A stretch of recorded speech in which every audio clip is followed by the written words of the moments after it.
Lungdamna Laisiangtho mate alien som le thum anel som li le sagi pan som nga le thum chiang Khat gei-ah Vantung in tuipi sungah khuhsukin Ngasa namkim kimat theihna ngeen to kibang hi Ngasa tampi ok ciangin ngabengte in tui gei-ah ngeen kaikhia-in tusuk in Ngasa limci teng teelin ngabawm sungah koyu-ah ahoi lo teng apai hiao hi Leitung huna bei ciangin tua ma bang in ahiding hi Vantung mi te hongkum sukin midik te lakpan migilo te khenkhia-in mei phol pi sungah kheding wa tua lai-ah kana le hagoi na om ding hi achi hi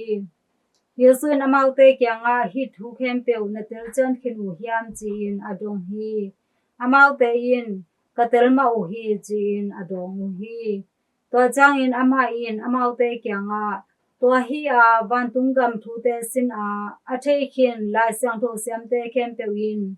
amaute naman pha khorna sungpan alui athak chi omlo in aud ud in alakhethe ziaw ziaw in nei pa to kibang hi achi hi